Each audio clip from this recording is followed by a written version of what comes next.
I'll just start sharing my screen. So I hope you can see the blackboard. Yeah. Yes, yes. Okay. So I'll start. Okay. So what we saw yesterday. So yesterday we discussed more from the perspective of model. Okay. So in yesterday's session,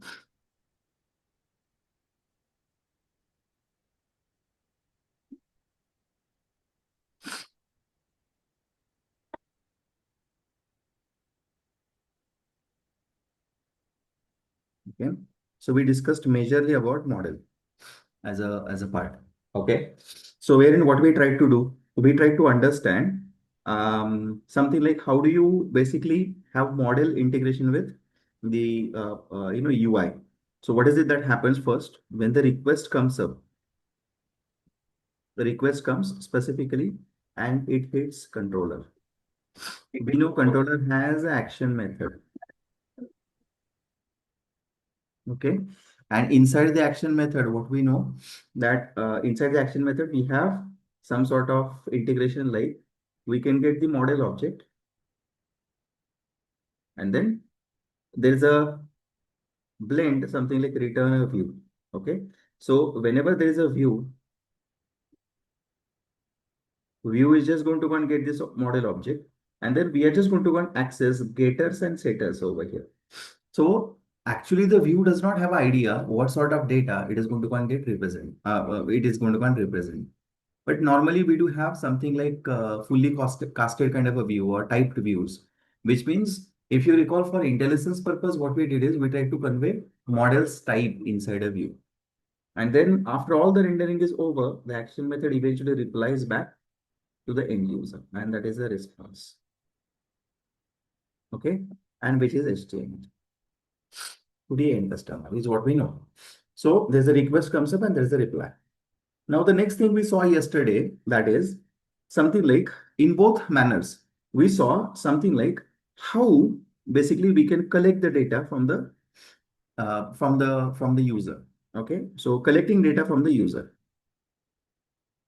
some or other data from user, and then we saw something like okay, the first option was something like ID as a parameter. So via ID parameter.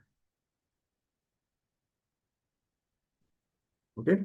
So there can be something like, let's say, home, maybe index, and maybe ID, suppose 5, if at all we pass on. So home, index, and 5. So normally what happens if index is the method that you have, okay? So what can be expected out here is,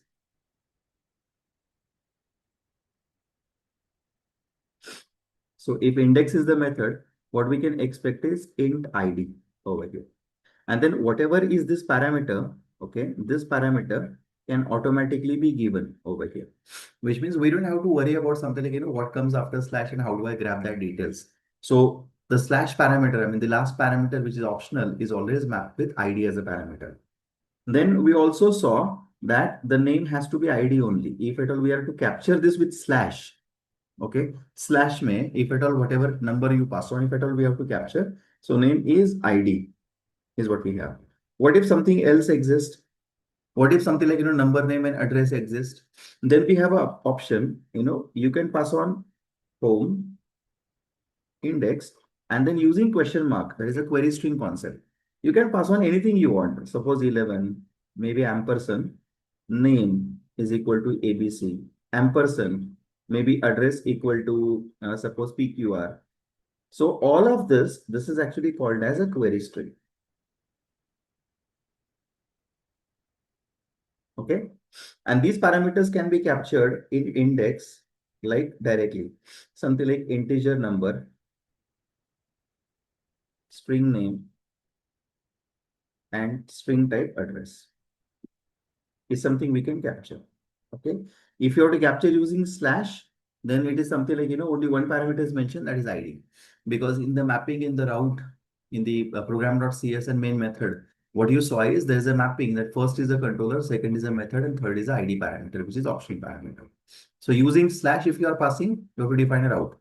But without slash, any other parameters you wish to pass on using equal to sign, like number equal to, name equal to, address equal to, with ampersand as a key value pair separator, then you can very well go and try to grab the data with the help of query string. This is query string, by the way.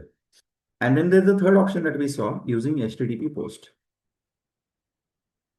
Okay. So normally with the URL, there is a limit that, again, whether you are using HTTP 1.0 or HTTP 2.0, based on that, there are limits available.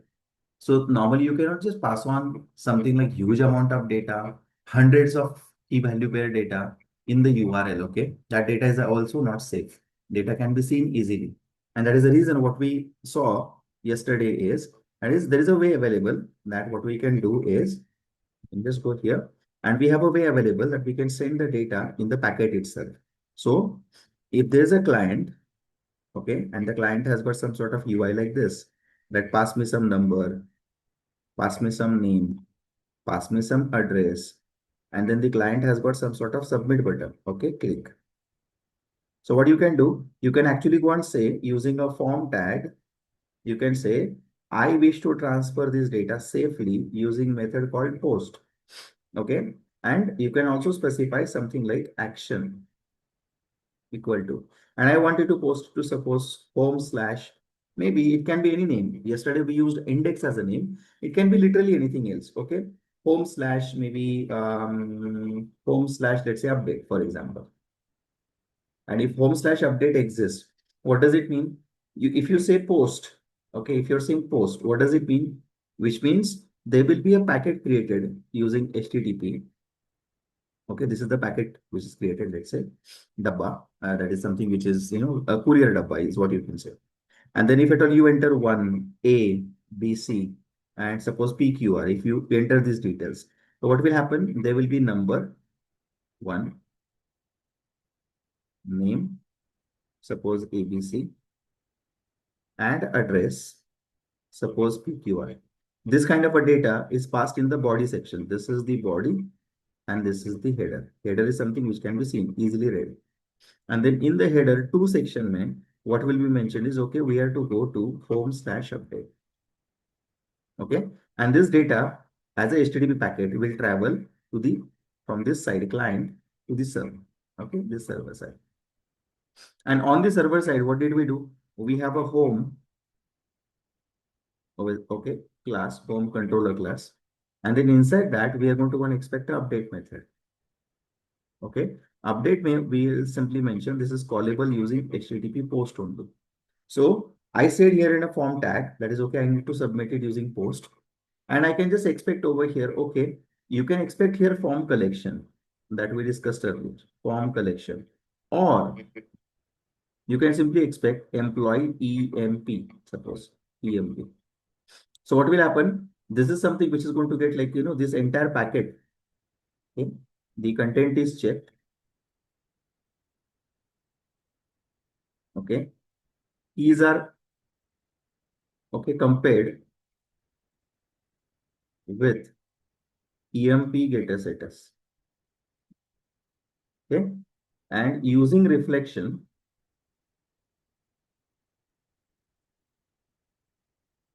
we will have the object created. And then we can just utilize this object inside the update method. So this is what we saw, that using HTTP post, we can submit the data from the what you call as form, which is inside a form which client may have navigated to. And after navigating to that form, maybe client can simply click on a button and the data can be submitted with the respective method that we have. And then this kind of a creation is basically done by somebody called as model miner. Okay, we'll come to that point in a minute. And then obviously, once we have a knowledge that data can be collected, we can use this data for any purpose. We can use this data specifically for updation purpose. We can use this data specifically for addition into database purpose. Choice is up to us how to pass on the data, right? So this is what we discussed yesterday.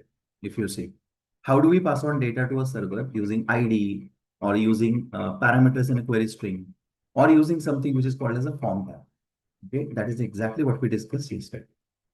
Do we have any doubt in that? Like how exactly and what exactly we did? Do we have a doubt in that? Any concern, question, queries in that? Anything?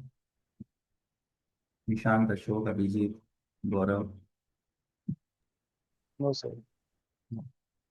No, sir. Nishant, any doubt? Okay. So, Abhijit, anything? Okay. So, what I'm going to do now, I'm going to start with the Visual Studio. And this time, one more time, we are going to pick a new project now. Okay, a new project. Let's call it as, again, MVC project. Okay, this MVC project core app. I'll name it as demo, and the number would be 12. Okay, so 12th demo. Let's say MVC. Here, I'll just pick this and then do not use top level element. Is something which I'm going to mention. Configure for HTTPS is what I'm going to mention and say create.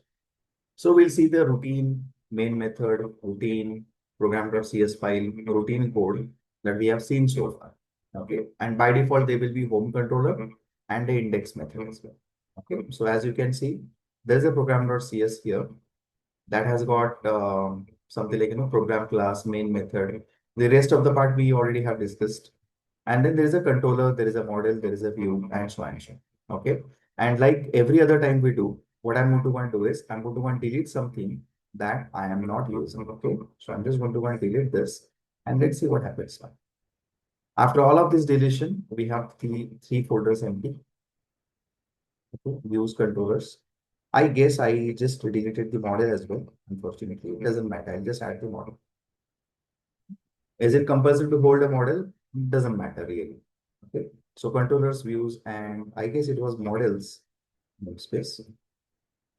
Let me check quickly. This is reload the project and let's see it was models. I think. Yeah, it was models. So just for the consistency purpose, let us keep it as models. So controllers, multiple models. Close this. You go, I guess models.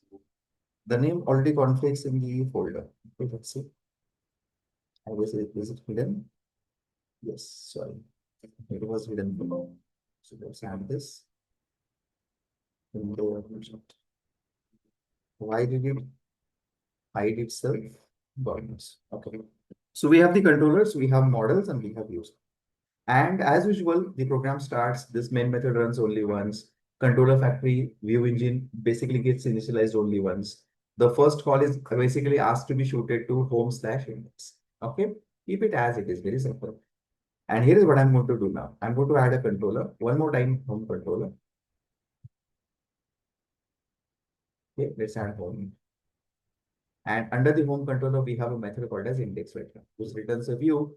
We do not have a view. So what we can do under the views, we can say add a folder. Folder name is home. Under that, let me add one file. Let's add index file. Okay, so there is an index file. Nothing else as of now. All good as of now. So what do we have here? Home and index. Now the next thing is we know that whatever we write in index that will definitely appear on screen, which means no matter what happens out here, what will happen is if I add HTML, blah blah blah, if I add here head, if I add here title, okay, demo, and if I just go and maybe say body, and under the body I can say something like H1, nothing else. And if I run this piece of code, what will happen is by default that hi will appear on screen. So it's a very simple what you call setup that we have right now. Now we need to build something on top of it.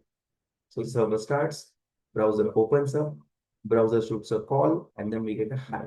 Okay, in the program. All works very well. And now let's try to understand how do I do the CRUD operations. Okay.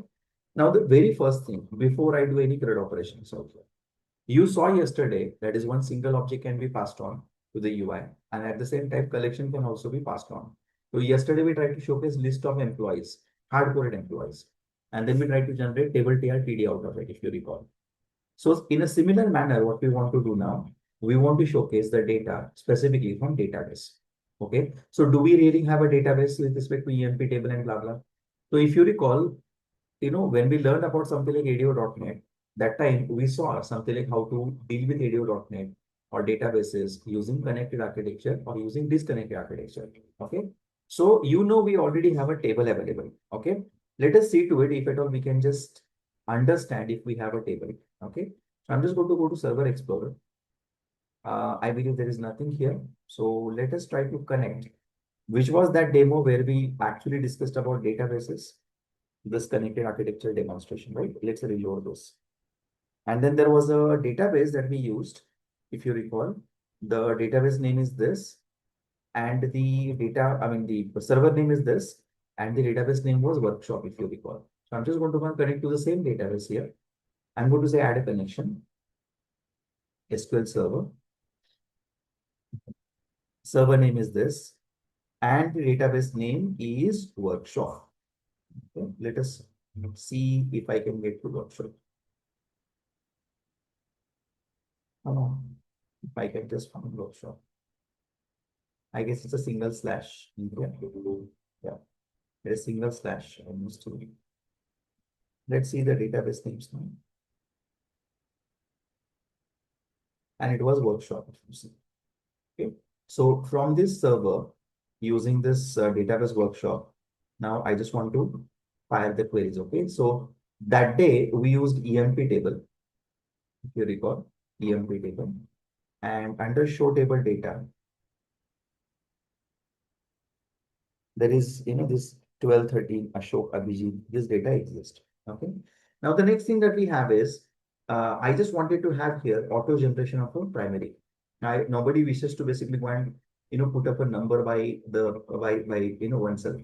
So normally has to be like primary keys, identities are supposed to be automatically generated. So here is what I'm going to go and do now. I am just going to go and delete this table for a minute. Okay. I'm showing you something different, by the way. Just pay attention. So let's ignore this EF migration history and everything. Let us see. It is taking time to prepare a database deletion script. Okay, delete. This migration history I also delete. And there's a trainer table. I can just keep it as it is. Doesn't matter right now. What I'm going to do, I'm going to add a table here. Okay, pay attention. And the table name is again EMP. ID, instead of ID, I'll just call it as number. Say integer, null primary key. And I'm going to call it as identity, which means automatic, what you call as updations, automatic generation of a key. I'll say name, which is varchar 50, which is equivalent to string here. And I would say address, which is also varchar. So this is the table EMP that I'm going to want to have. I'll say update this. This will simply fire the query. And just imagine I already have now a table here constructed, which is EMP table. Let me add some sort of records into this table. Okay, right click and show table data. And we can just keep on, see here, number need not be added. Let me add now Gaurav and Bharat. Let's add Ashok from Pune. Let's add Nishan. Let's add Abhijit from Mumbai. Let's add Mahesh from Chennai. Let's say these are 5 records that we have, right? Okay, number, name, and address. 5 records, sample records. And then each one of them, they have got something like number auto-generated as of now. What is it that I need now? One way is, to connect this database and collect the data. One way is use a connected architecture. Other way around is use a disconnected architecture. Third way is use entity framework. But hold on, we saw entity framework for one purpose.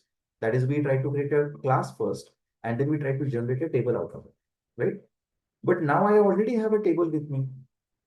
If I already have a table, then can I use that table inside my code directly without, writing much of a code? So yes, there is a way available. So let us say now, under the models, okay, pay attention, under the models, how about it if at all, under models, if I create a class, okay, let me call it as EMP class or something like cohorts, okay. So I already have a namespace called as MVC models. I'm going to go and prepare a class called as EMP. What do I do with EMP?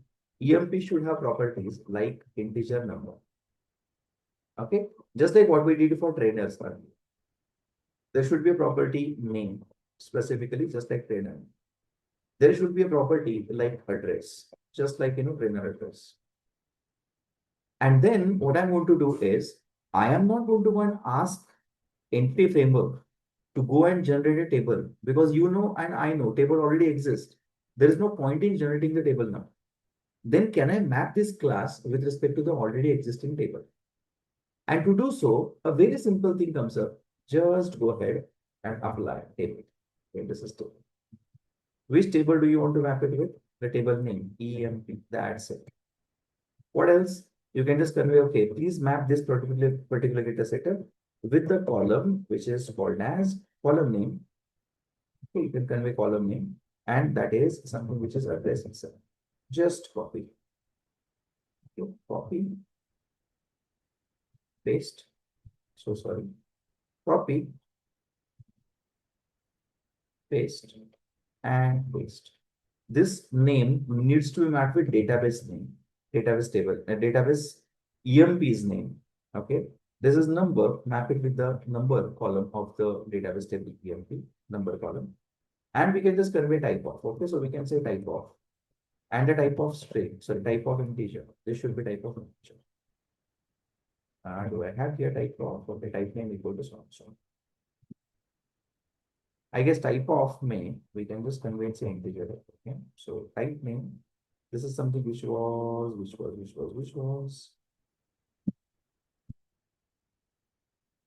Okay, it expects a string. So let's say this expects something which is going to be type name is integer.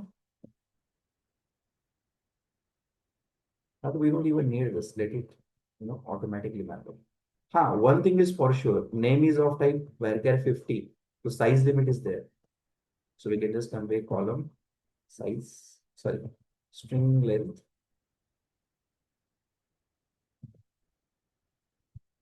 And string length is going to be equal. So there's a limit. So instead of going to database and telling database, okay, I have data, but if the data is more than 50, database throws exception. So instead of going to a database, why can't we get an exception? While we have a data inside a name variable itself. Let us not go to database if the data itself is wrong. And in a similar manner, we can just convey, okay, address is also wrong, size 50. And the last part, we can just convey, this is a key attribute, okay, it's a primary key. So we can just convey it's a key attribute. That's it. So I am not going to go and do any migration. The commands that we use, something like add migration, update database, those are not needed because I already have a table in database. Okay, then what do I do after all of this? Then what you're supposed to do is you're supposed to write down that another class which was database specific class, if you recall. So the database name I have is workshop. Okay, the database name is workshop. Here's what I'm going to go and do. I'm going to create another class called as workshop context, database context. And this must inherit from that DB context which we talked about. Why? Because somebody actually is going to one fire a query on top of database table, collect all the data, and get me the collection of employees collection. Okay. I am not going to write down connected or disconnected kind of architecture. I just want to use some other class which can just help me get this thing done. And here is the thing now, workshop context is that class. But then to make workshop context, what I need is I need certain packages because I need to inherit from DB context. And if I'm inheriting from DB context, I would need entity framework. Okay. So certain methods and certain classes are required now. And that's the reason under this 12th project that we have, here is what I'm going to do. Under the 12th project, I am going to go to dependencies and add nugget packages, which means packages and libraries from Microsoft website. Oh, sorry, Microsoft, what you call it as repo. So nugget.org is that repo. Search for entity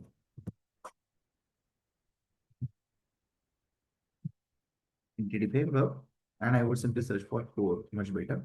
so that we can have a less filter. So this is the first library we would need. And like we discussed, we used 8.0.0, if you recall. We used 8.0.0 install. So Microsoft Entity Framework 4, accept install. Next. Next I need is Microsoft Entity Framework 4 tools. We already have discussed about this.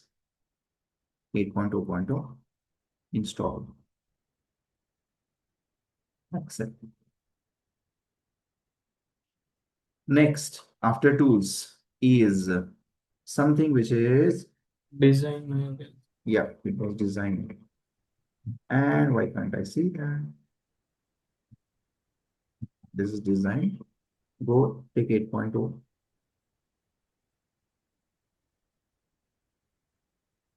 Install design. And I believe last is SQL Server. So just pick up SQL Server. Here also same version 8.0 install. And we are almost done now. So we have the packages installed. As you can see under installation, if you search, you already have under install section, certain number of packages. So core, design, SQL tools. 4 packages are already installed. Done with this. And the thing that you need now, just import what you need. So you must inherit from something which is called as DB context. So sorry. It's context.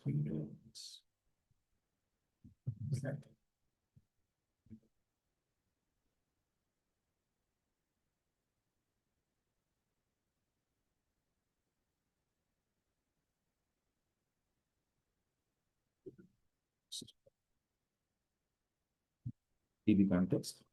This will come from a namespace called as Microsoft.html4. Okay, and what is the job of this particular class? Once you inherit from this particular class, you already have connectivity with database code already written. You don't have to do anything now.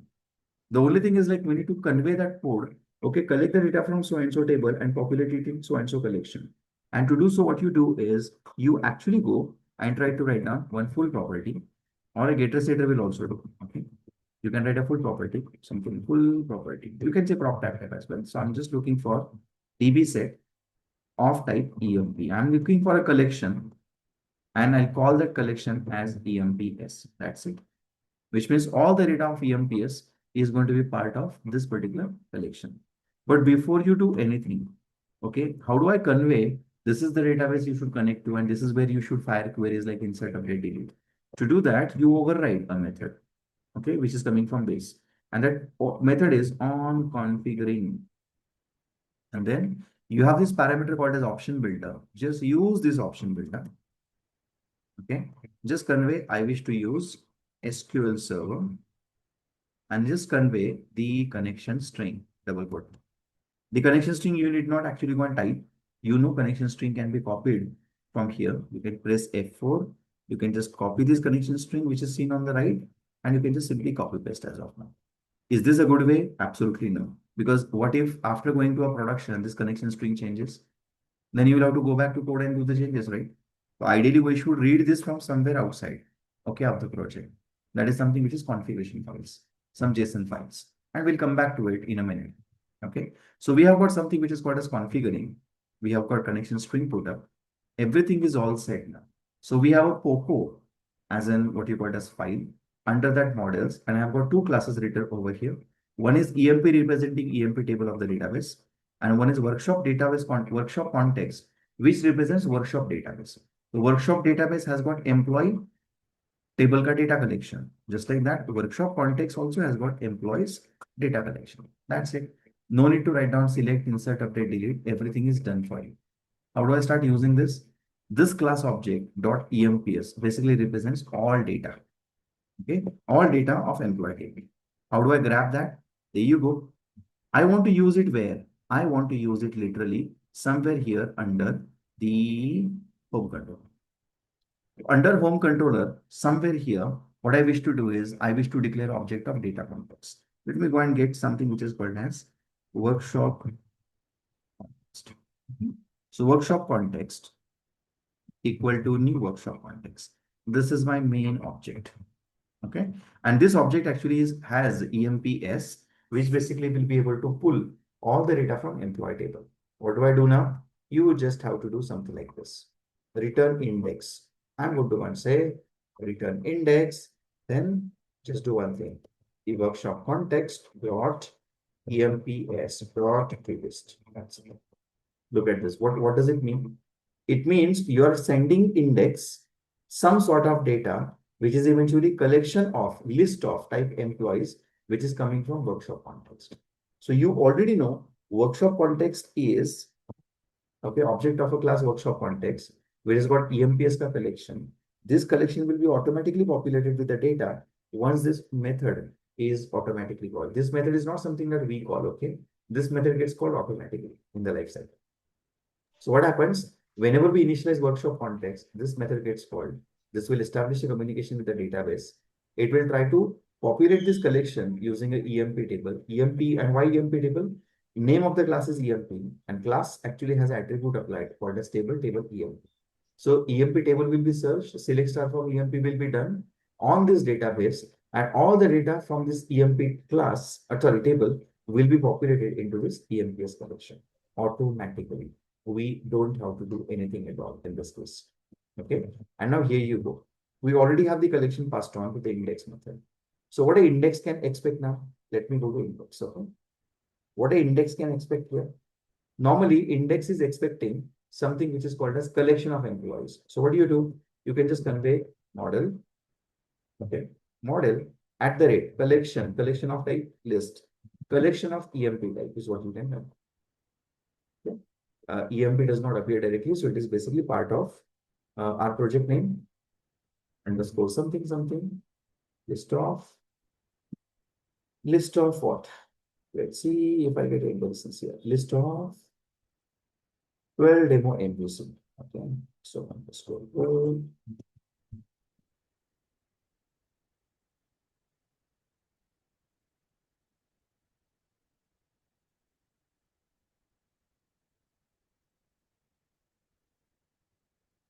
Because I guess there's some mistake I made. Okay.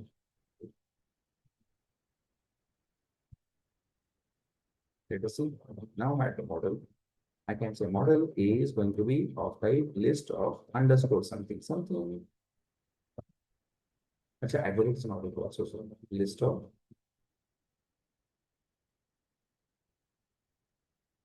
list of.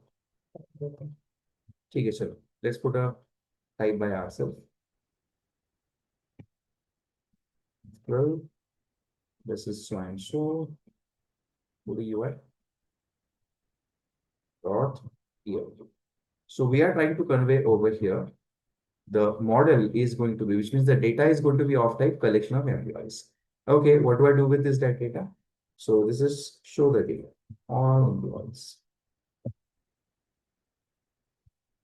There we have HR. And now what I want to do is whenever I'll have this data list of employees, which is basically out here. Okay. So whenever this entire data of employees gets populated in the collection, that entire collection is what we are going to go and pass on to a view. Which view? The view name is by default index.cshtml. So what we can expect? We can expect the data list of employee type to be acting as a model over here. What do I do with this data? You can just create table TRT. We discussed about this earlier. So table, we can say T head, we can say TR, we can say TH, a column header. I want to showcase number of the person. Okay, number of the person. TH. I want to show the name of the person. Okay, what next? I want to show the address of the person. You can convey that. And then finally, I can have a T body. And under T body, I really wanted to have TR. But every TR hard code, it doesn't make any sense. Because who knows, I have 3 TR, 5 TR, 100, or let's say 1 lakh TR. We have no idea. So every time manually writing TR kind of a statement makes no sense. So this is based on top of what we did, what data we receive inside a model, which means once I have this data populated and I pass it on to a view, once I collect it here in the model, then I'll have idea how many amount of data kind of objects are going to be there. Till that time, we have no idea. So what do you do then? You can actually want have at the rate start with your for each loop till the time all, okay, all 12 so and so, all 12 a demo MC model dot EMP, okay, EMP for all employees in the collection which is called as model. See here, everything that is given to us is list of employees, collection of employees. So model M capital represents that collection of employees. So for all the one employee each in entire collection, what I'm going to go and do is I'm just going to go and write down one PR at a time and say TD and please showcase me at the rate EMP has a number. Okay. Please showcase EMP's name. I would convey please showcase at the rate emp dot res. So what will happen? Automatically the table will be constructed in here. Okay. Automatically the table will be constructed. So we have a T head in a table and we have T body. Okay. Now let us see what happens when we run this piece of code. I'm going to want to put a breakpoint here. There is nothing which is called as table generation which has happened. I imagined I already have a table. And then what you do in case of entry framework to basically get the data done. So you don't have to do anything, just write a proper class. The class is automatically mapped with the properties in case of database. You don't have to do a single thing in that case. Okay. I just go and here, I put a breakpoint again. Let us see what happens now. When the first time you shoot a call, the call will be given to this index method. Okay, home index. Let's see. Run. Check.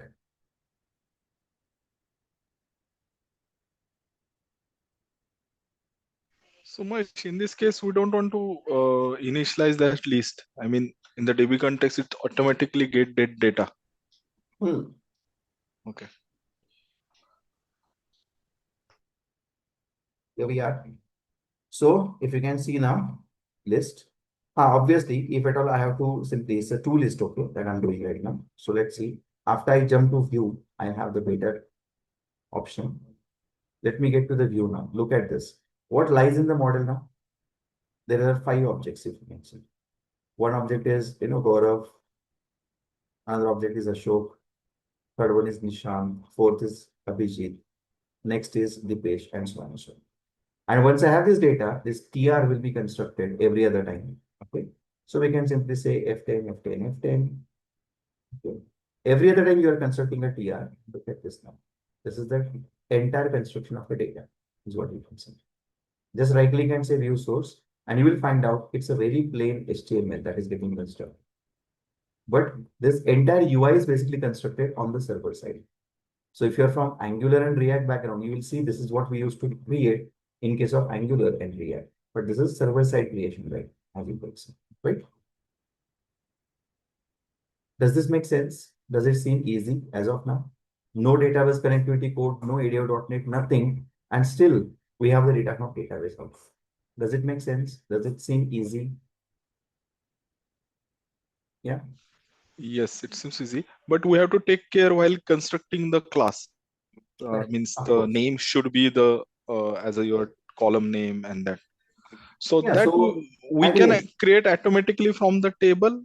The class we can generate. so that is something from the table generation of a class. That was a concept which was basically database first approach, right? So Yes. yeah, so there are options available that you can generate the classes. Hmm. Okay, but nobody prefers those because it's just a one-to-one mapping that we'll have to do. Because Hmm. right now the let's say there's only one easy table we picked up employee. There can be situation something employee has a department. Hmm. There can be a situation something like we saw trainer has subjects and subject has trainers, right? Hmm. So there Yes. can be some sort of complexity. So such complexity things, if at all we have to generate, then it's always better to rewrite down the code and not rely on any kind of it. So in this MVC structure, we is there any pattern means not pattern. Uh, it is a practice that model is separate and entity is a separate entity class is separate and model class is separate, or it is always one class, one is whatever the model it is entity.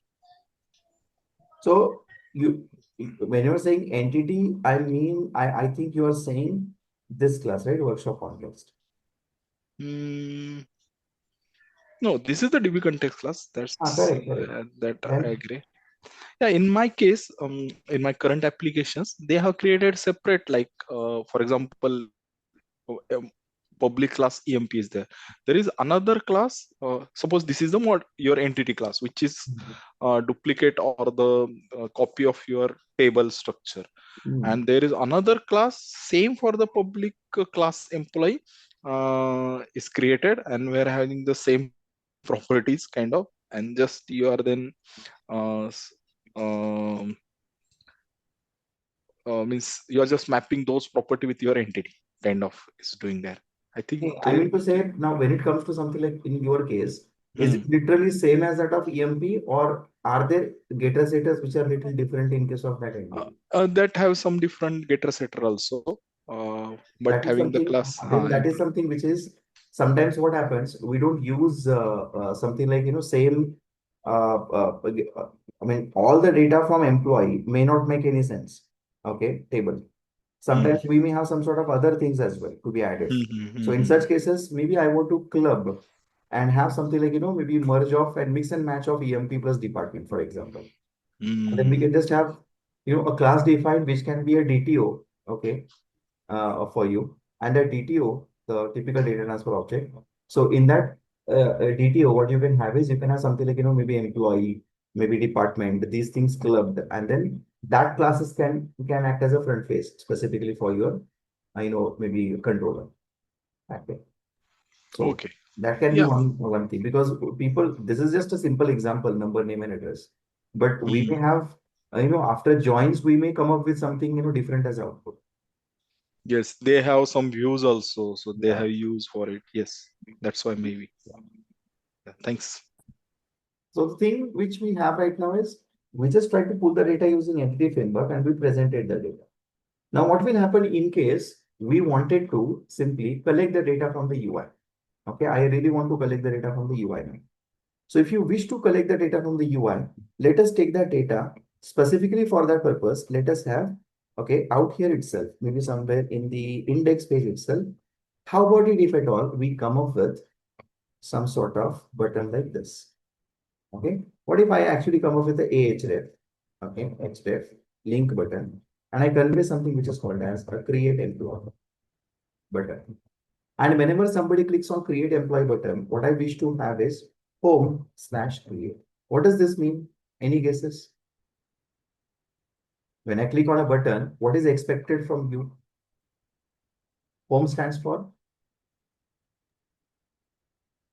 a controller, Home Controller. controller. Yeah. and create must be a API. API method, right? If you Yeah. just like index is a Hmm. method, what is expected is out of you. Create must also be a method. Agree to that? Yeah. So in Yes, that case, yes. what will happen here, just like index method is there, I'll be expecting now another method, which is actually called as create method in this case. So I'll expect a method called as create.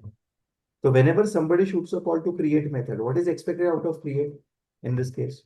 So we are going to want expect in a create method that we should return some sort of view. Which view I should return? I should return create kind of a view. And then I should say over here, okay, let us go and generate a view. How do I write down? Right click under home, add a view, and another page we can create. Let us name it as create.css. This is create package. To some extent, I'm just going to want to copy certain things from here. So body is there. Then we'll have slash body, and then we'll have slash HTML. That's it. This model is of no use right now. I can just remove this. So this is demo. I can just say, okay, create maybe employee. Like now, please have a look. So this is the UI which will be presented. Okay. So I can just have here maybe H1, and I can simply say, okay, create a new record.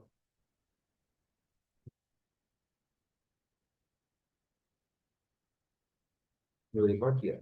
So what will happen now if I just jump to without a breakpoint, without a debug mode? If I run this application, what will happen? First of all, you are shooting call to slash index. This is home/index. In case you want, you can simply say home/index. in case you want to submit. I'm calling index method. I have this in my plan. If I click on create employee, see what happens now? It goes to a home/create, and there's a new UI which comes up on a screen, create new record here. Now, this is exactly, where I need now. I need some sort of text boxes so that user can, type something into those boxes. I'm just going to have a HR here, a ruler. And then I need some way with which user will type the data.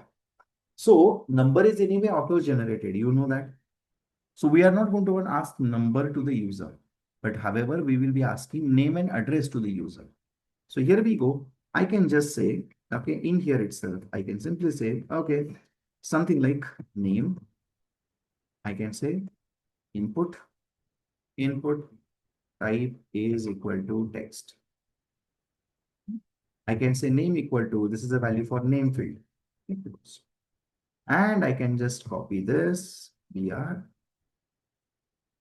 maybe HR.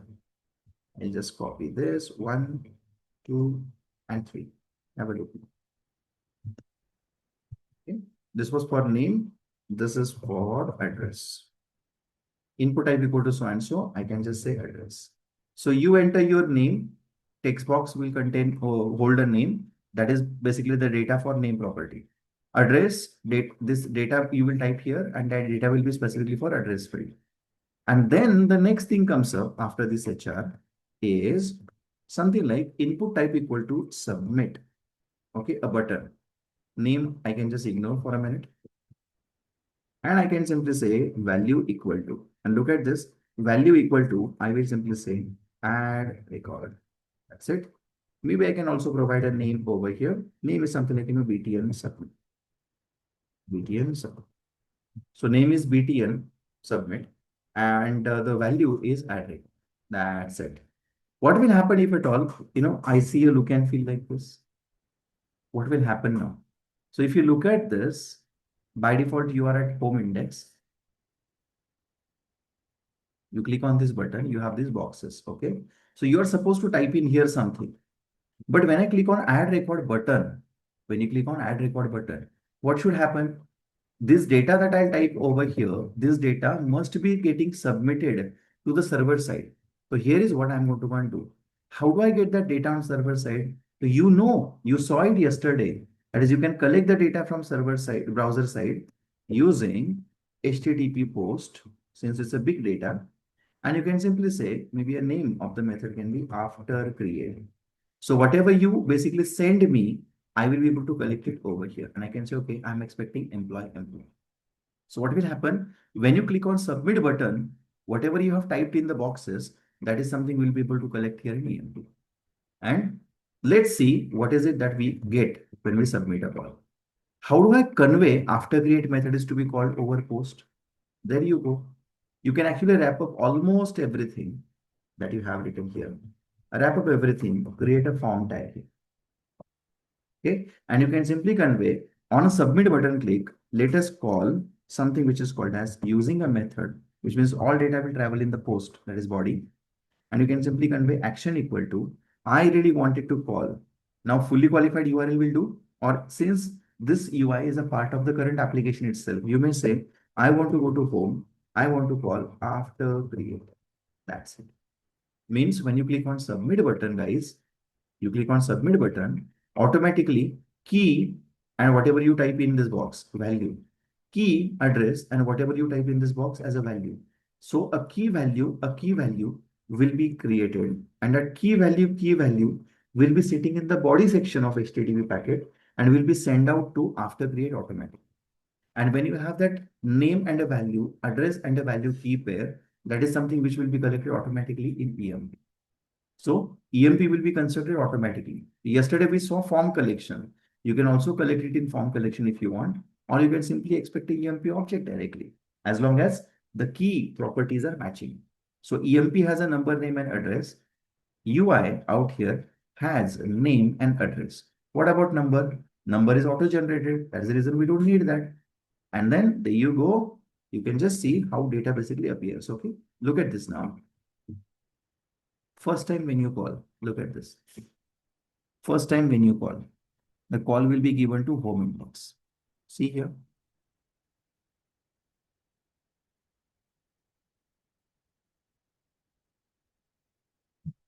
So a call comes to index method. A UI is shown to the user. Have a look. This is the UI. User clicks on a create employee. So you are actually calling home/create, which means ahref, and href is basically home/create. Let's see what happens. You're shooting another call to a server. Okay. You shoot another call to a server. Server says, okay, create method called. Create may a blank UI of a creation UI is what is given. Blank text boxes ka UI. Continue. A blank text boxes UI appears here. Now I'm going to go and type over here something, suppose Vikram and Chennai. Now Vikram and Chennai, and if I click on add record, okay, if I click on add record, what an add record button will do? This add record button is going to go and take the data that you enter here and here, that Vikram and Chennai will be taken to after create method, because you said submit pay, the what you got is whatever data exists in form, whatever you said in form, according to the data is taken to the respective method. Let's see what happens now when I click on a button. Click here. Look at this. Which method we are at now? After create. And let me carry a cursor. Under EMP, what do you see? Number is 0. Ignore that. Name is Vikram and address is Chennai. So you already have collected the data. Number is 0 doesn't matter, because number is anyway, you are not going to go and pass it on to a database while creating. It's an auto identity field. So number is going to get ignored only. The only question comes up now, how do I add this data newly available into the database? Database is presented by the workshop data context. Use this guy, okay, out here, and very simple. Dot, there's already a list, emp dot add. Add in the collection this new employee object. And then you saw it other day, workshop data context, save everything into database. That's it. We are done. Right? So here number is our key, so it is not required to mandatory. So number is auto-generated, right? In case Okay. of database. So even if we pass, that will be ignored in this case, because there's an auto-identity field that we have said, right? And then the next thing is return a view. Now, what is it that you think logically should be after this? After you have added this data into the database and after you have saved all the changes, where will you take user to? What do you think? Where do you want to take the user? After all data is added into database, where do you want your user to go? The index page. Yeah. So we should be going back to the index page. But then there is no point in saying over here, return a view called as index, and this is the latest data. I don't want to do that. I already have a code written for that. So if at all I can redirect user, if at all I ask my browser, that is, please shoot a call to home index again. And whenever a new call is shooted to home index, I already have workshop data context, EMPS, latest employees converted into list format. So I don't want to go and rewrite everything. I would simply say return and redirect, which means I will be replying back to the user. Okay. I will be replying back to the user. Return redirect. You can say index if you want to. Redirect to an action called as index if you want. Okay. The method name is index. You can convey this. So return to redirect to action called as home. That's it. What will happen then? You will be replying back to the browser after this is successful. You will be asking browser shoot a call to index, that is home index, because this entire thing is belonging to home method, home class. So give a call to home index. Browser will be shooting another call to home index, and that's where you will be replying back latest data. Let me show you that first. Run first and see. First time index is going to get called. Have a look.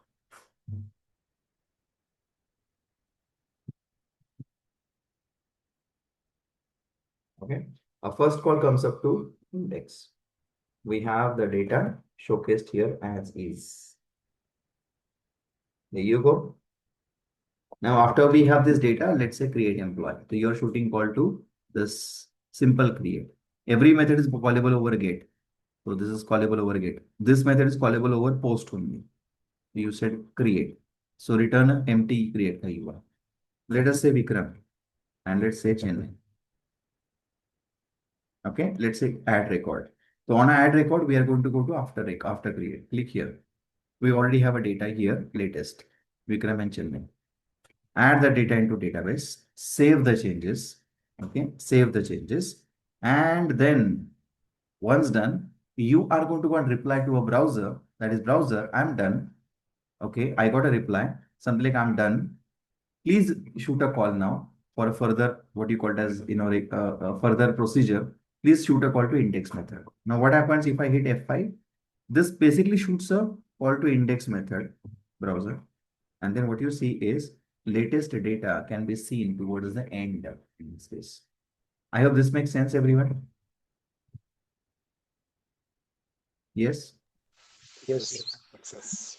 So Yes, eventually sir. what will happen if I click here and if I just say something like Chetan and suppose Pune, if I say add record, see a new record comes up here. If I say add a record and if I say something like suppose Sheetal and suppose Pune, then I can just say click. I can have 8th recording added. And that way you keep on adding new and new record every other time and you will eventually find out all data gets added into a database itself. I hope it's easy. Seems easy. Yes, yes. Yeah.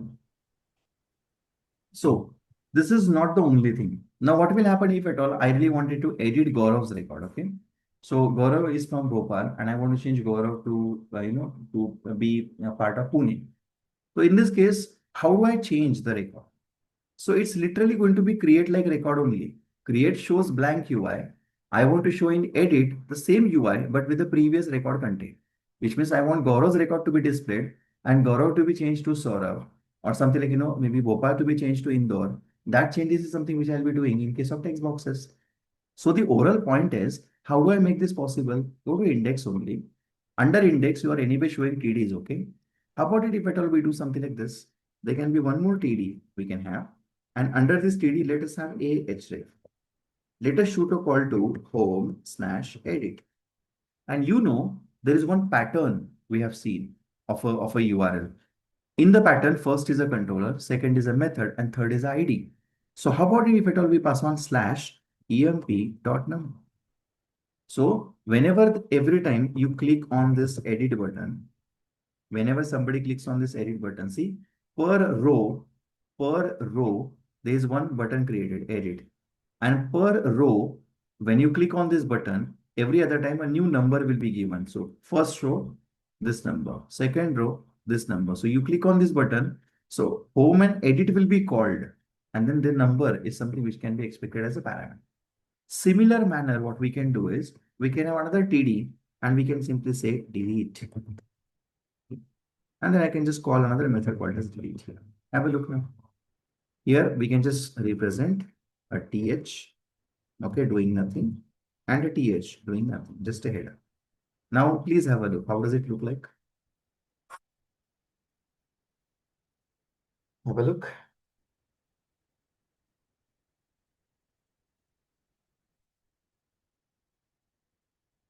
So by default, we'll showcase this. Look at this now. Gaurav's number is 1. So if I click on edit, look where it goes. If you click here, it goes to home/edit/1. Go back. Abhijit, if I click on edit, it goes to home/edit/4. This is a valid pattern if you see in the URL. First is a controller, second is a method, third is ID expected. The only problem is 404. I don't have an edit method here in the controller. Go back, click on delete, home, delete, and 7. I don't have a method called as delete, hence 404. So I am expecting two methods now. One is the edit method, okay, and other one is a delete method.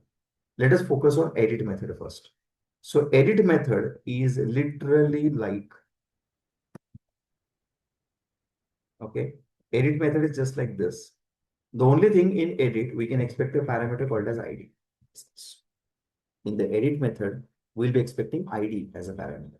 It's a call given using HTTP GET. Okay, it's call given using ahref. And call given by ahref is always and always going to be GET call. So this is callable over GET. Somebody can just simply pass on the ID and we can collect that ID over here. But then the question comes up, what do I do with this ID, guys? What do I do with this ID? Okay. And to get something from this ID, okay, I already have a collection available with me, right? This entire collection already exists.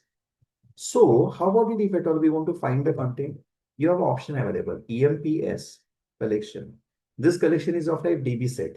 And believe me, DB set collection gives you a method called as find. DB set method gives you, this gives you a find method. This will find according to primary key. Okay. You already have a primary key in database. Plus in a class, you already have given key attribute. So you can very well find anything with the help of ID.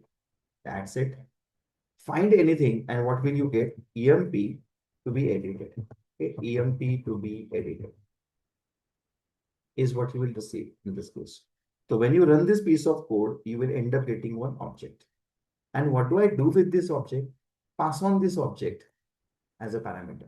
So yesterday, if you recall, what did we do? We tried to create an employee object and we passed it on to the browser, to the view. And we presented that data in a UI. Okay. And just like that, right now I have an employee to be edited found. I'm going to pass it on to which view? A view named as edit. And what will be there in edit view, by the way, guys? Edit is literally like create. Okay, just copy paste create. Edit is literally like create. Only thing is, in create, it was all blank UI. All text boxes were blank. In edit, you will find out what happens is the data will be there, which is going to be of type, okay, underscore 12, so and so, models dot emp. So edit may, you already have a model of type emp. You can simply say edit record here. Okay. Name is to be presented. Just convey the name value is going to be at the rate model dot. Model is of type EMP, single EMP. Address. Where will address text box get a value from? At the rate model dot address. But then hold on. There is also one more thing which is expected. Because if at all you are going to want edit the thing, then you will also have a number, to be passed on. Because only changing name and address makes no sense. Because after the submission button is clicked, okay, update record, suppose. After the submit button is clicked, only name and address will be submitted to server side. We don't want only name and address. We also want number because where clause is absolutely required. I want to update the name of the person. I want to update address of the person. And that's the reason I need to pass on something which is called as number over here. So number is absolutely important. But the question is, if I pass on the number in the text field, what will happen is people may change it. And normally the primary keys are not something people change. Okay, in actual, projects. Primary keys are like, kind of once assigned, it will die with the record only. And that's the reason what I need is I need to have in this form number, but I don't want user to change it. So instead of having a text box and making it read only, let us not show it in the UI, but let's have it in the HTML. And how do I do that? You can very well go and have input box here. Type is equal to, I'm sure if you've heard of hidden field. Hidden in the sense, it's an input box, it's a part of a form, but it is something which will not show itself on a screen. It's a hidden UI. Okay. And you can simply say value equal to, let us showcase a value model dot. And then we can simply say something called as name is equal to num. So whenever somebody clicks on this submit button now, guys, whenever somebody clicks on this submit button, we'll be able to submit number, name and address back to server side. Okay. But this data is something which is hidden. The user will not be able to see it, but it will be part of a submission when user clicks on this button. But where will we submit this data?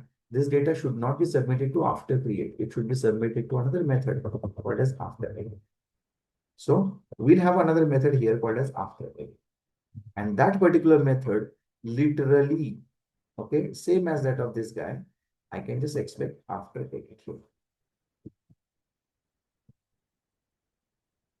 Okay, after edit in here. And in after edit, I'll return null format. I'll return null format. Please have a look. Put a breakpoint here. Put a breakpoint here. See what happens when we run the piece of code. The first call will be given to index anyways. Run the code, check.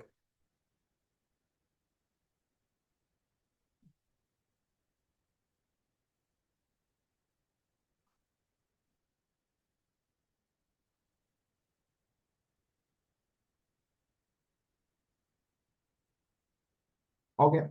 So we have the index presenting the data. So if Gaurav's record is to be edited, I can just click on edit. See here, where are we? We are calling edit method now. You can see ID name, we have one as a parameter. We are using this context EMPS ka find method to find out by primary key. Otherwise, just iterate a loop. F10. You can see under EMP to be edited, I have Gaurav's record, one Gaurav and Gopal. And that one single record is what I'm going to pass on to a view called as edit. And edit view mein what was there? Edit view mein simple hidden field text boxes, two text boxes is there. An update button is there. That will take us to home after it. Let's see here. Look at the UI. You have Gaurav and Gopal. You don't see the number here. But if you right click and view source, you can see the number. See, input hidden value 1, which is specifically for number. But in the UI, do you see it? So you don't see it. Okay. So hidden field means data is not shown on a screen, but data is there in the UI. Okay, behind the scene. And that data, if I just change Gaurav to Saurav, for example, and if I just change Bhopal to something, let's say Indra. Okay. And if I click on update record, see what happens. I'm going to go to after edit, and under after edit, if you can see Gaurav's number is still there because it was part of hidden field. So Gaurav's number is basically collected. Gaurav changed to Saurav, name collected. Bhopal changed to Indore, that is also collected. So I have the latest updated employee over here. And since I have this latest updated employee, what am I supposed to do? I am supposed to find out that employee first of all based on type of number. Okay. So emp dot number is what I will search. Once I have employee to be edited, let us do one thing. Employee to be edited or updated, I would say this time. Updated. EMP to be updated. Dot. Change the name to EMP dot. EMP to be updated. Change the address to EMP dot address. So based on the number, find out the employee, change the name and change the address based on what you received over here. But that is not sufficient. Remember, you also will have to do the save changes here. Okay. And then finally, let us take user to the index one more time. So you can just say return and index. So you find by ID, you change the name, change the address, save the changes, and take user to index UI. And index will one more time, index will basically showcase all the content. Okay, changed. So we have got create and after create method. We have got edit and after edit method.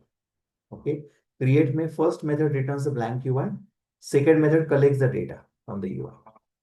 Edit may first method gets the ID and shows you the editable UI, which is it's like a create only, but create with the data, old data.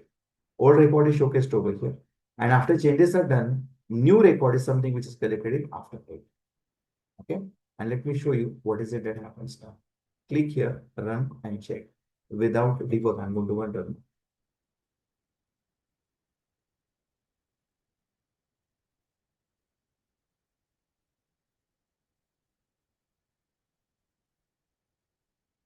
There you go. Let's change Gaurav. So let's click on edit. This is Gaurav record. Let's change Gaurav to Saurabh and Gopal to Indra. Okay, and let's click on update. After update, database updates, and then we'll come back to the index screen. Check this. One Saurav and Indra. Ashok, Nishant, Abhijit, this record exists. Okay. Suppose Chetan, and if I just say Chetan to something which is called as Ketan. Okay. Pune to Panji. And click here, you can see Chetan changed to Ketan in this case. So it works very well. So updations are also easy. Okay. Does this make sense, everyone? Is it easy? Sound easy? Yes, sir. Hmm. Ashok, Abhijit. I guess Uh, Nishant left. yes, it's easy. Yes. Yeah. And then finally, the last part that is after edit and thing, the last part remains as delete only. So just like edit, just go ahead, do the delete part. That's the easiest thing to work with. Go here, call delete, grab the ID, find the employee to be deleted. Okay. And then just do one thing. Under the workshop context dot employees dot remove. Okay. Which one to remove? Employee to be deleted. That's it. So from the collection, just remove that employee, save changes, and then just say, let us redirect user to index. That's it. Which means after button click, we will stay on index only. That's what it looks like. It will just go quickly remove everything and come back to index method. It doesn't look like even we moved. Okay. Let me show you. Run this code and check.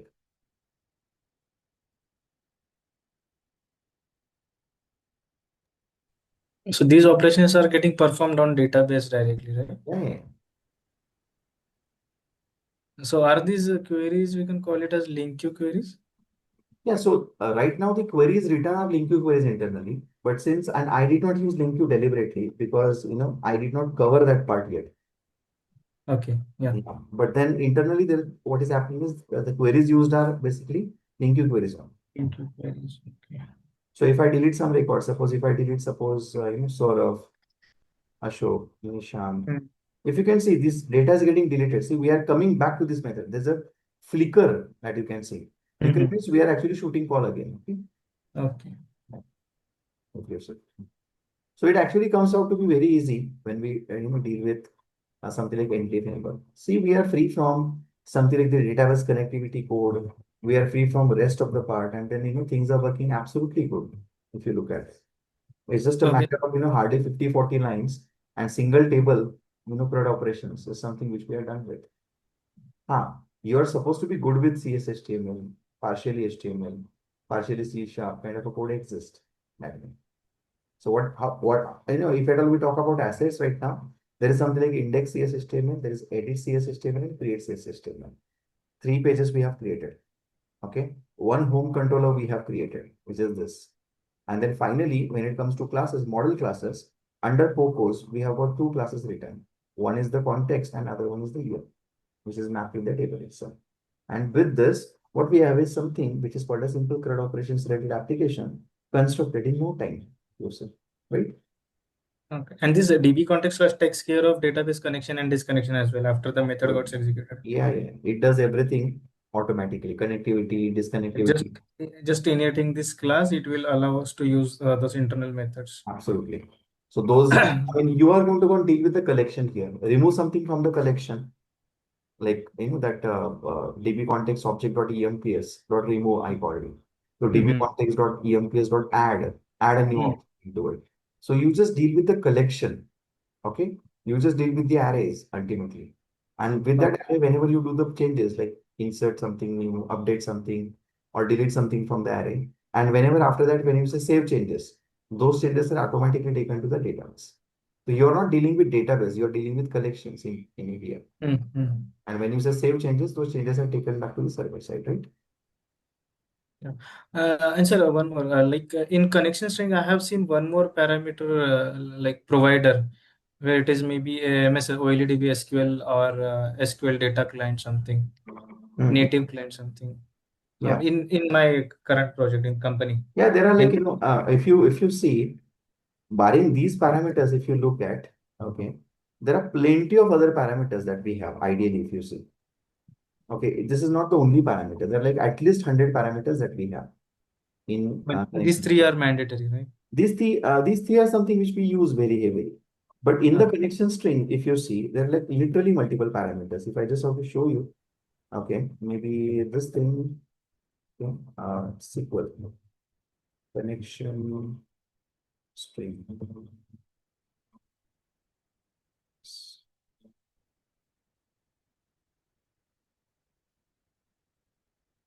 It just shows few of them. Let me see how many parameters really exist. For example,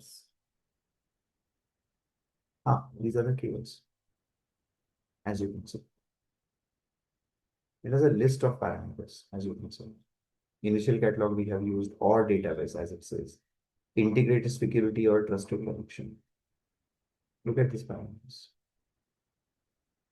right? So, So I I just demonstrated. wanted to know what does this provider mean? In SSIS package, we have provided as MS OLEDB SQL, and in this side, we have used SQL data client, something in provider. So, So what does very, it mean by that so client? So in here, see, when I used something like this, I say right click and go to properties. Sorry, I just right click and add a connection here. Awareness. So we have something like, by default, we are using a provider, which is like eventually Microsoft SQL Server. So if you recall, we talked about OLDB, ODBC, we talked about something like, SQL connection, what do you call it as SQL prefixes, wale parameters. More or less drivers is what we talked about, right? So one can very well change these data sources. Eventually the provider, okay, you can see Microsoft SQL Client data provider for SQL inside. So what it says is you are connecting to SQL Server. So while connecting to SQL Server, you have options. You can use SQL Client provider, or you can use OLDB provider, or you can even use, if it's an older version of SQL Server, you can use ODBC provider as well. That way. Which means it's more or less kind of a classes internally being used. For example, if I'm using a connection string, which is right now, whatever connection string I've used, that is using SQL client parameter or SQL client provider, means this SQL client provider allows me to pass on keywords like data source, initial catalog, integrates with secret equal to so and so. If I would have used OLDB like parameter, then I would have used something different over here in a connection string as parameters.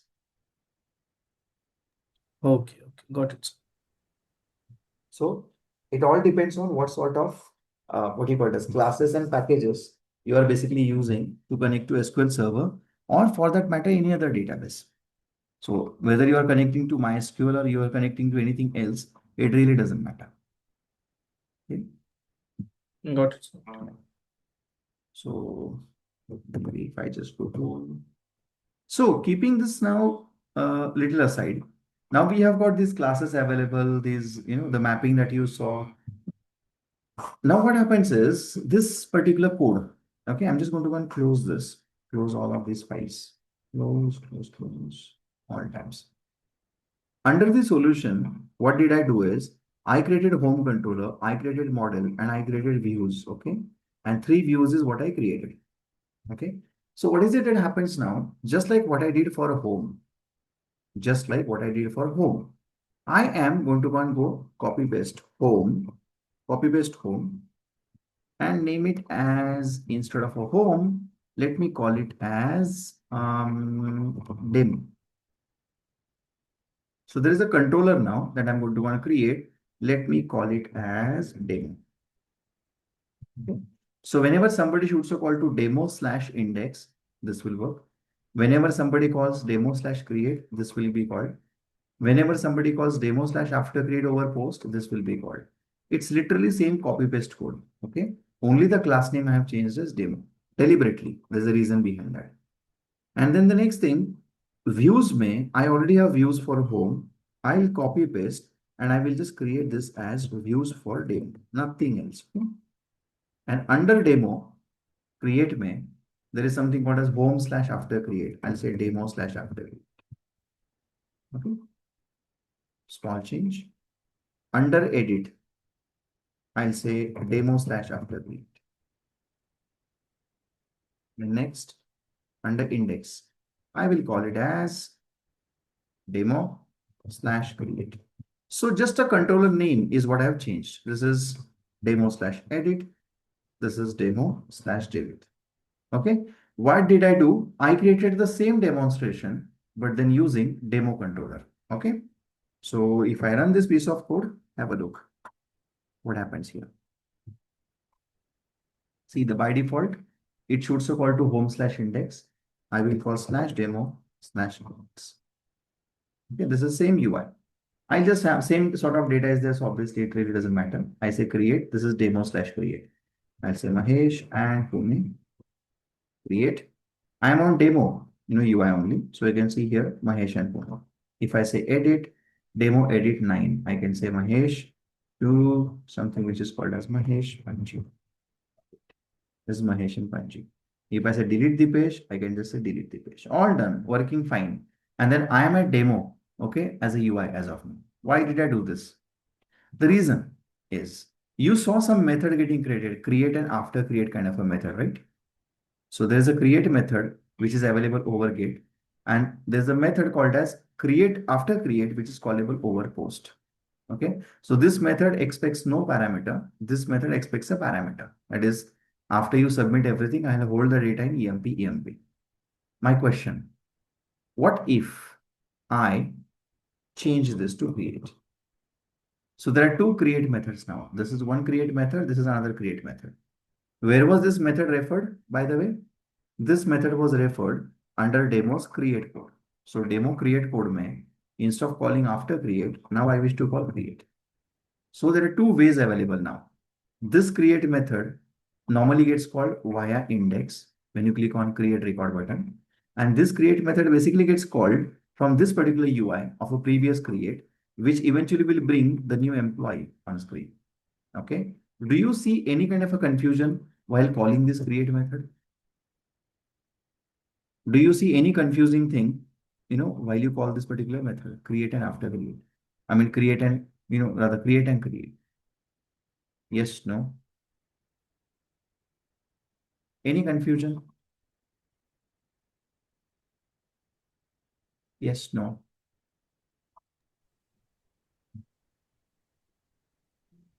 Yeah, like I didn't get why we haven't written HTTP post on about the line number 14. Second thing, the different parameters are passing, like function overloading. Yeah, so there is no confusion, right? Confusion can be there if at all I remove this guy. Then both the methods are callable over get, right, everyone? Yes. By default, all the methods are callable over get. So if at all you keep it like this, these two methods, and if you keep it like this without HTTP post, what will happen? Then there will be definitely confusion because these methods is not something that you are calling by yourself. These methods are getting called automatically using reflection. You know that we saw it in the demo one. And if at all you want to simply differentiate, the factor, so you can just convey, okay, this method is callable over post. This method is callable over get. Now there is no confusion. So there is a second level of a filtration we have added. Yes, create is callable by default over get and by default over post. This anyway has a separate parameter. That's the other story. Even if I did not have any parameters, still it would be callable over post is what we can say. And now if I run this piece of code and shoot a call to demo, see here, if I put a breakpoint here and if I put a breakpoint here, see what happens in create. Let me shoot a call to demo create /demo/index. I'm calling this demo index. If I click on create employee, look at this is a get call. Okay, click here.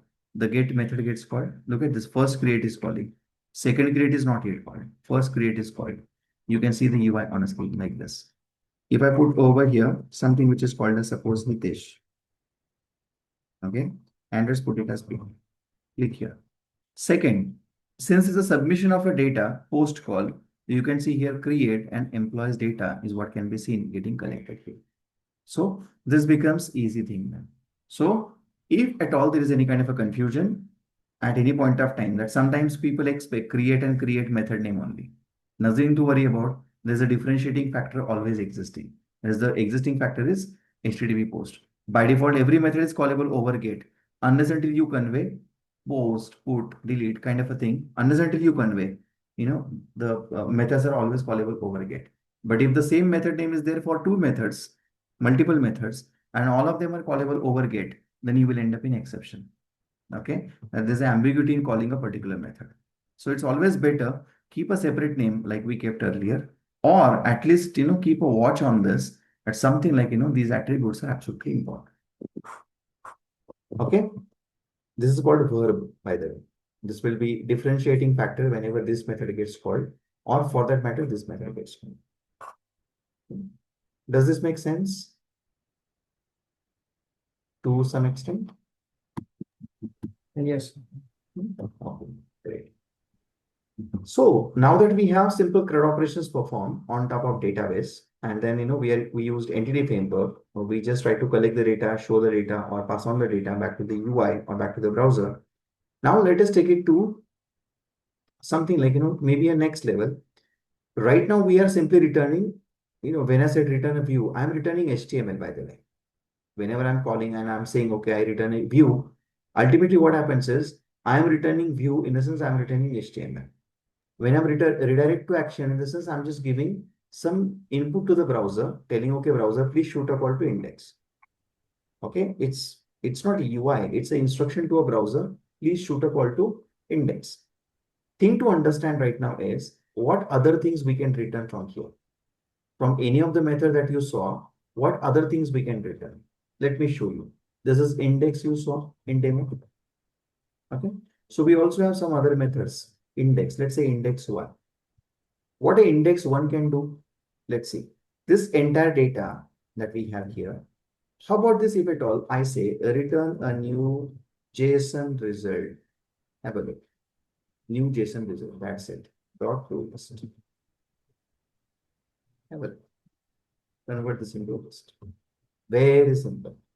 So whenever somebody shoots a call to demo/index1, we will be returning JSON result from here. Okay. And what does that mean? If I say JSON result, there is, I believe, there's one parameter which is expected. Status code value all good.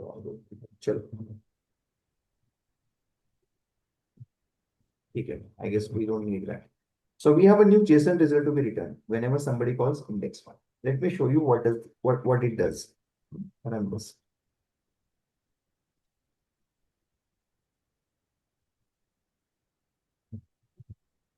Slash demo index. This gives me HTML. Slash demo index one. Look at this. I guess everybody has seen this kind of a data.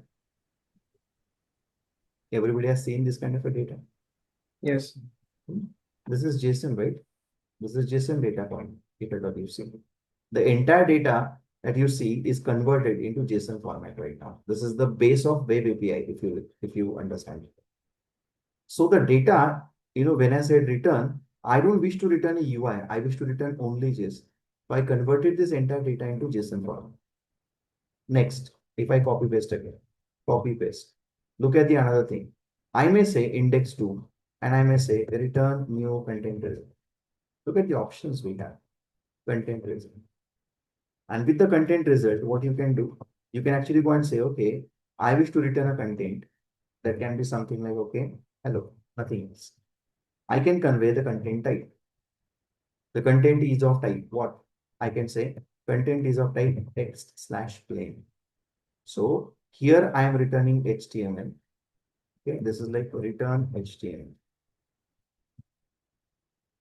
This is for returning JSON. Return JSON. Same data in JSON form. And here, if you look at, I am actually going to return text/plain.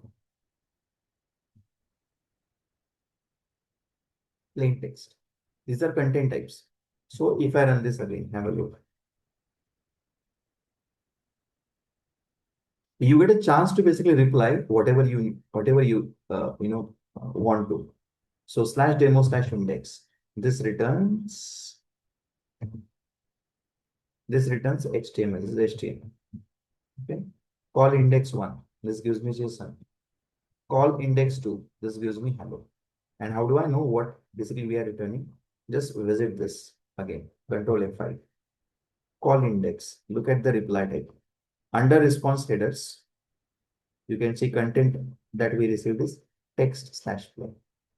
And who replied? Gestural server. Next, if I call index 1, then shoot a call and check. Index 1. I got a JSON here. Okay. Click here. You can see here under the response headers, the content that is given is application/JSON. Clean here, call index again. Enter. When you click on index, it says content type expected or replied is text/HTML. Means here, every time a reply comes up, what is the detail that we have? We have got every other time different content type given. With content result, you have a chance to specify your own content type, which means whatever you wish to reply, you can convey in a content type here. This by default gives you JSON. This by you return a view will by default give you HTML, for example. The thing is, every method, if you look at, what is the return type mentioned? iAction result. Okay. The return type mentioned is iAction result. And then look at these types. View. View means view result.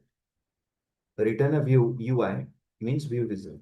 View result ultimately comes from action result. Action result comes from iAction. Okay. Close. Look at JSON result. JSON result F12. JSON result has a base called as action result.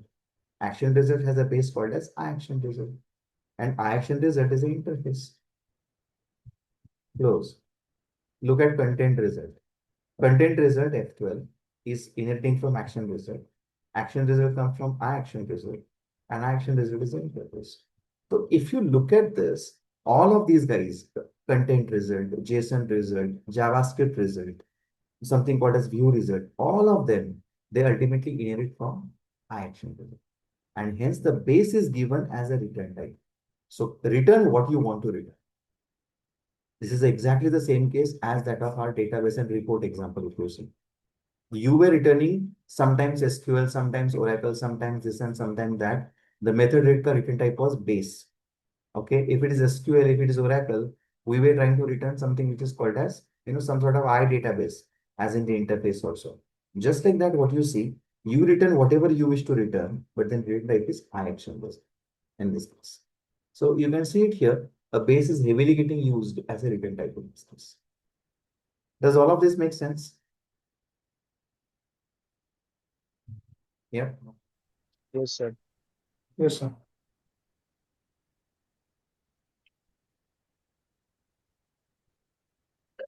So the point to understand here is something like we can return a variety of different kind of a contents. Now, those who have worked on web APIs earlier, you will see this becomes a basis for consuming a web API, which means in web API, will we be returning JSON result? So this is the default thing which is getting returned from web APIs. We'll be collecting JSON and we'll be replying that JSON. But then, like I said it before, if at all we are returning only JSON, then having something like views makes no sense.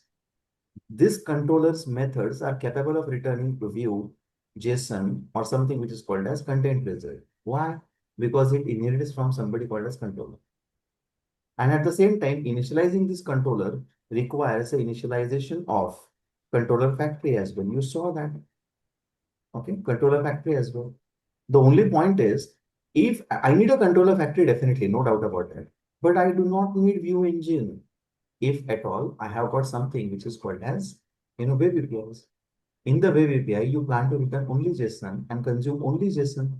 And that's the reason we will not require view engine in such cases. So I said it in my lifecycle discussion, something like add controllers is what is expected to be used in case of web APIs. We will not be having with views option in case of web APIs. So for web APIs, there's a little bit of different theory to be used. Can I use the same workshop context and all out there? Yes, you can. Can I use same things in case of get, post, put, delete? Absolutely no doubt. You can use all of it out there as well. In no time, we can have the web APIs constructed and we can simply keep on returning the data using get, post, put, delete. And we can consume it inside JavaScript also. I hope everybody is clear with this so far. Questions, concerns, queries, if any. Sir, I just missed that one point when you have talk about the drawback of having the database first approach. Like, what are the drawbacks, or like why to avoid the database first approach? No, there is no, there is no limitation as such. Something like, it always is a case for you or me as well in projects that sometimes the database is already designed, sometimes the entity framework comes little late. And, maybe there's already a running project, there's already a migration project, and some new tables are to be created with the help of code first approach. So there is definitely, it's not something which is bad. The only thing is like if I already have a database available, I'm just supposed to create classes. Rather, I am at better side. If at all I already have a database constructed, I'm just supposed to map it with respect to something which is called as maybe tables in that case, right? So if we try to create a classes from database, then it will automate all the things like writing a code and all, like writing the entity classes and all. No, there is an option available with the just like we created something which is called as add a database.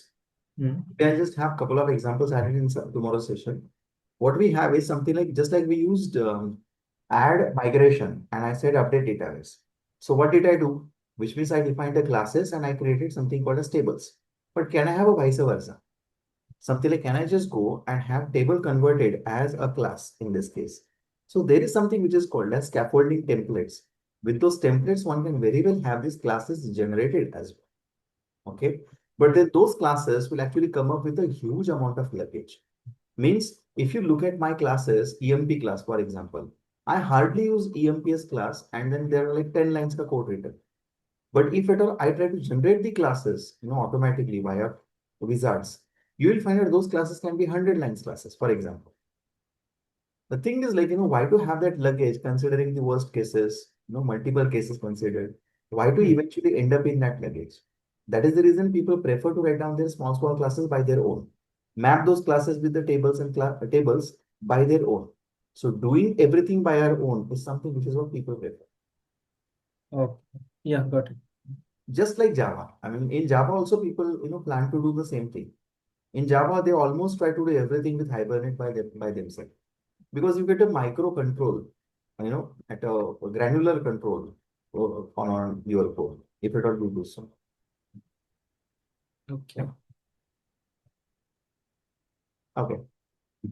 So I guess we are good to stop here for the day, and we'll continue tomorrow with something which is called as maybe the question that Ashok asked, the reverse approach of EF, and then we'll also be able to use something which is called as same logic in case of VBA, and we'll plan to integrate that with some sort of JavaScript. Then we'll plan to use something called as filters later. Okay. Okay, so yeah. Okay. ठीक है. I guess we are good to close then. Thank you. Thank you, sir.